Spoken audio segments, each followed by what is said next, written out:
Hadirin jamaah Jumat yang dirahmati oleh Allah, melalui mimbar yang mulia ini, di hari Jumat yang penuh barokah ini, khatib berpesan kepada diri khatib sendiri dan juga kepada para jamaah, marilah sama-sama kita senantiasa bertakwa kepada Allah, mentaati perintah-perintah Allah, menjalankan perintah-perintah Allah dan menjauhkan larangan-larangannya, juga mentaati ajakan Rasulullah baginda Nabi besar Muhammad sallallahu alaihi wasallam. Hendaklah kita mengencangkan tali takwa kita dan hendaklah kita memperbaharui iman kita dengan la ilaha illallah.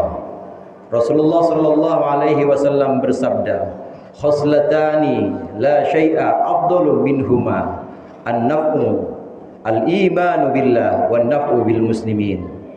Ada dua perkara di mana tidak ada ibadah apapun, tidak ada perkara apapun yang lebih utama dibanding kedua perkara ini. Yang pertama adalah al-imanu billah, iman kepada Allah, dan yang kedua adalah an-naf'u bil mu'minin, memberikan an-naf'u bil muslimin, memberikan manfaat kepada orang-orang Islam. Jamaah rahimakumullah, untuk memperbaharui iman kita, maka cukuplah kita merenungkan dan mengamalkan arti la ilaha illallah. La ilaha illallah secara makna artinya adalah tidak ada Tuhan selain Allah. Namun apabila kita teliti, huruf dari la ilaha illallah ini mengandung 12 huruf, di mana 12 huruf ini dibagi 6 menjadi amalan-amalan zahir dan 6 amalan-amalan batin. 6 amalan-amalan zahir yang harus kita laksanakan sebagai wujud, sebagai manifestasi dari la ilaha illallah yang kita ucapkan. Yang pertama adalah thaharah, di mana salat kita, ibadah-ibadah kita seperti umrah dan haji ini tidak akan bisa dilaksanakan tanpa thaharah. Kemudian yang kedua yaitu salat, di mana salat merupakan kewajiban-kewajiban kita, dan juga salat merupakan mi'rajul mukmin, merupakan naiknya seorang mukmin, lebih berarti dan lebih bermakna dalam kehidupannya sehari-hari. Kemudian yang ketiga yaitu zakat. Zakat merupakan salah satu sarana, merupakan salah satu wasilah untuk menegaskan hubungan kita yang baik antar sesama manusia.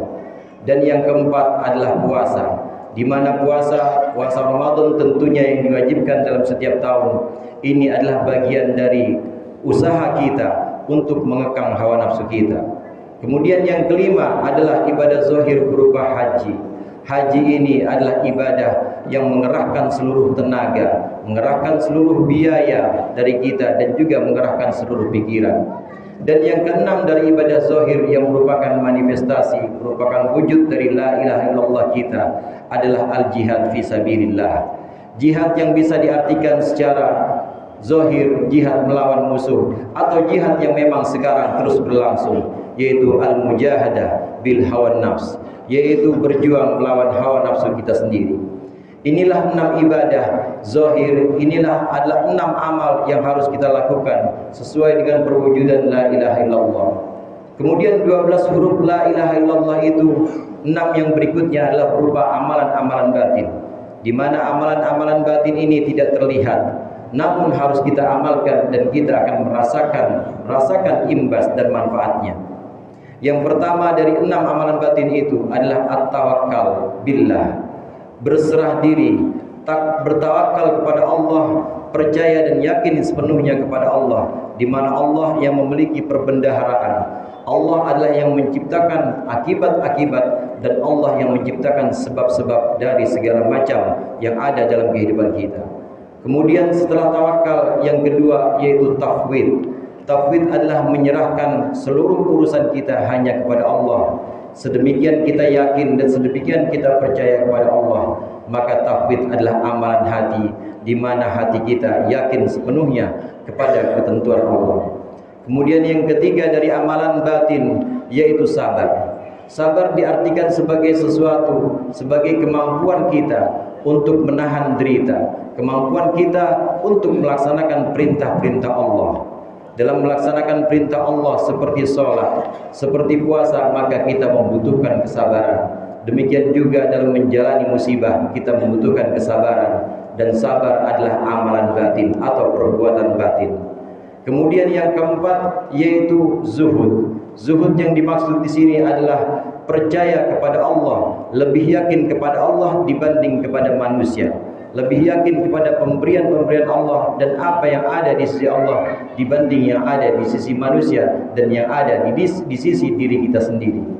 Ibadah hati yang kelima yaitu ibadah yang disebut dengan ibadah yang disebut dengan tafwid atau ibadah yang disebut dengan berserah diri kepada Allah. Kemudian dari yang keenam dalam rangkaian huruf la ilaha illallah adalah ibadah yang disebut dengan taubat, di mana kita harus merasa dan kita harus menengok kepada diri kita yang banyak kekurangan dari amalan-amalan ibadah-ibadah zahir kita, masih banyak yang perlu disempurnakan. Inilah makna la ilaha illallah yang terkandung dalam 12 hurufnya. Sehingga apabila kita memperbaharui la ilaha illallah kita dengan 6 amalan zahir dan juga dengan 6 amalan batin, maka insyaallah tauhid kita, la ilaha illallah yang kita ucapkan dari lisan dan juga dari hati, ini memiliki wujud dan memiliki manifestasi yang nyata. Hadirin jamaah rahimakumullah, perkara yang kedua selain iman kepada Allah, yang paling baik adalah an-naf'u bil muslimin, memberikan manfaat kepada orang-orang muslim. Memberikan manfaat kepada orang-orang muslim, terutama kita prioritaskan, kita unggulkan, kita dahulukan yang lebih dekat dibanding kepada kita, yaitu kepada orang tua, kemudian kepada kerabat-kerabat kita atau kepada saudara kita. Rasulullah SAW menggariskan kepada kita, apabila kita bersedekah atau kita melakukan ma'ruf, melakukan sesuatu yang baik, maka dahulukanlah al-aqrab tsummal aqrab, dahulukan yang lebih dekat, kemudian yang lebih dekat lagi. Jangan kita kemudian menolong orang yang jauh-jauh, tapi ternyata orang dekat kita, kerabat kita, saudara kita justru meminta pertolongan kita dan kita abaikan dalam keseharian kita. Memberikan manfaat kepada orang-orang muslim dengan prioritas yang demikian, dengan mendahulukan sesuatu yang perlu didahulukan, dengan mendahulukan pihak yang perlu didahulukan dan mengakhirkan pihak yang diakhirkan.